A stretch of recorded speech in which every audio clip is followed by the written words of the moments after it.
예, 안녕하십니까. 반갑습니다. 이번 강의는요, 양적 완화에 대해서 한번 설명을 해보려고 그래요. 양적 완화는 무엇인가? 하나, 둘, 셋. 아시는 분은 아시고, 모르는 분은 모르시죠? 양적 완화는 언제 하냐면, 기준금리가 낮을 때, 너무 낮아서 금리를 더 낮추기 힘들 때, 그럴 때 통화 공급을 늘리는 정책을 합니다. 통화를 늘려서 경제를 부양시키죠. 상승을 시킵니다. 이렇게 되면 보통 부동산이 올라가고요. 주식이 올라가고,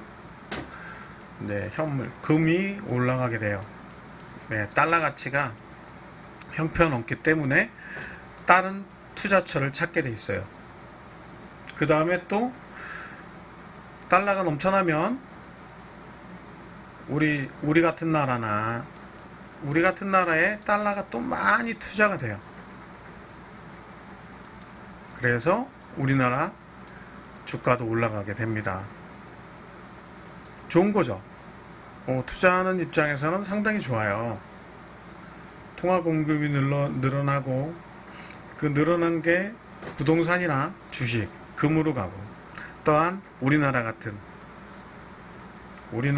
나라에 투자가 됩니다. 신흥국에. 좋잖아요. 그래서 양적 완화는 1차, 2차, 3차까지 있었죠. 3차는 서브프라임 모주기론 때문에 낮았죠. 서브프라임 모주기론. 주택에 문제가 생겼잖아요. 그래서 끝을 냈는데, 이번에 4차는 왜 이야기가 나오느냐. 4차가 왜 이야기가 나올까요? 이건 미중 무역 전쟁 때문에 그래요. 중국과의 전쟁, 미국과 무역 전쟁을 하잖아요. 중국에서 7위안으로 환율을 고시했어요. 그럼 미국이 보복관세를 했고, 보복관세를 하다 보면 어떻게 될까요? 보복관세를 하면 물가가 상승을 합니다. 그럼 연준에서는요, 이 상승한 물가를 잡으려고 어떻게 해야 돼요? 또 금리를 상승시켜요. 금리가 상승되면 어떻게 되죠? 부동산이나 주식이 안 가고 어디로 갈까요?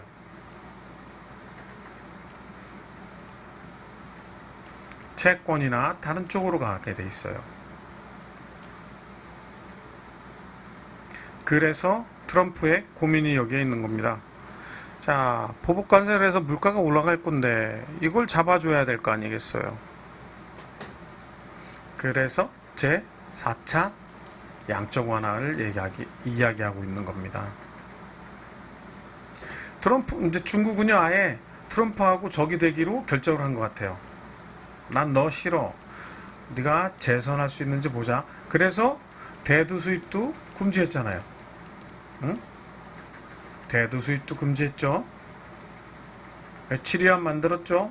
그래야 올리면 니네 보복관세를 하면 니네 물건값 올라가고, 니네 물건값 올라가면 물가 올라가고, 물가 올라가면 주가 빠진다.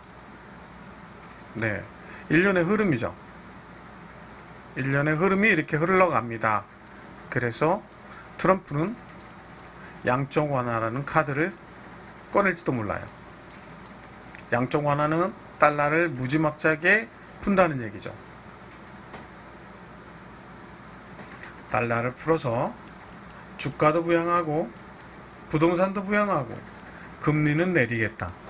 이게 바로 양적 완화의 효과입니다. 그럼 우리나라는 과연 어떻게 흘러갈까요?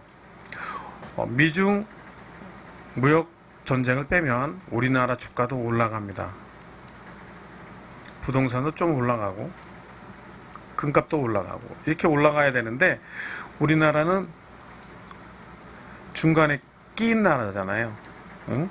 여기 중국, 여기 미국, 우리 제일 수출국은 1위는 중국, 그 다음에 미국, 뭐 이렇게 흘러가잖아요. 이 편도 못 들고 이 편도 못 드는 안타까운 자리에 있어요. 그래서 우리 주가가 미국이 양적 완화를 한다고 해서 상승한다는 보장은 없습니다. 다른 나라는 상승할 수 있어요. 하지만 우리나라는 좀 뚜껑 열어봐야 알겠습니다. 얼마나 답답합니까? 우리나라만 어디를 갈지 모릅니다. 볼까요? 그러면 그동안 우리나라 주가가 어떻게 흘러갔는지 한번 보겠습니다. 보셨죠? 한번 그림, 여기서 이렇게 올라갔다가 이렇게 좀 빠졌다가 다시 올라가고 있죠. 그러면 우리나라는 어떻게 됐을까요? 우리나라 지수를 보겠습니다. 다르죠? 우리나라는 이렇게 흘러내렸어요. 따로 놀고 있어요. 우리나라는 가다가 따로 놀고 있습니다. 이게 지금 우리나라의 현실이거든요. 우리나라의 현실이다. 색깔을 바꿔볼까요? 색깔을 바꿔보고 좀 두껍게, 우리나라는 중요하니까 두껍게 한번 그려볼게요.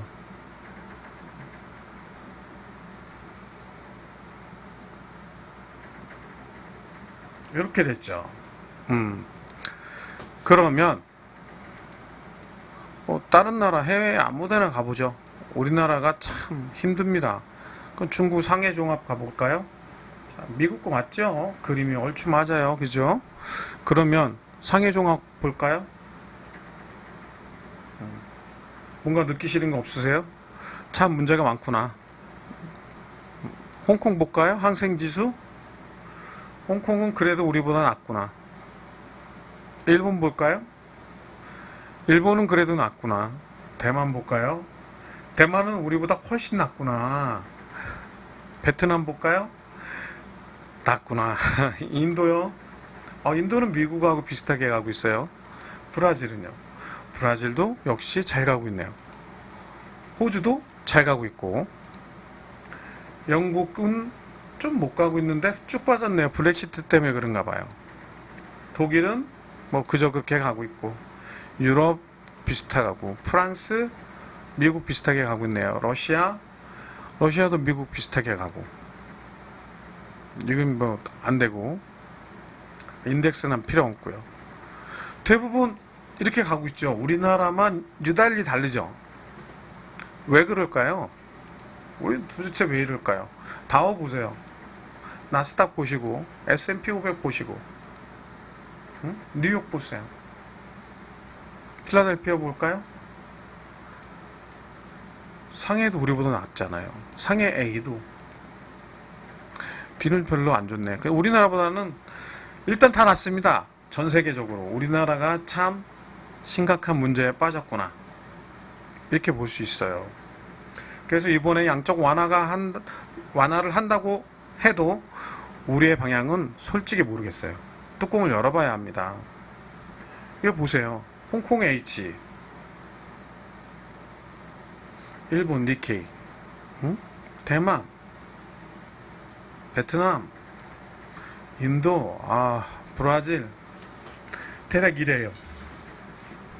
어떻습니까? 느끼죠? 우리나라는 어디로 갈지 모르면 따로 가고 있어요. 지금 완전히 따로 가고 있거든요.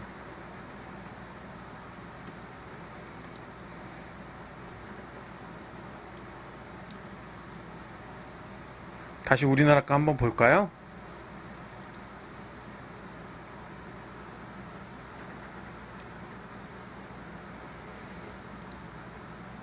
우리나라도 미국처럼 갔으면 좋겠는데요. 다우 정도만 가져도 고민을 안 할 것 같아요.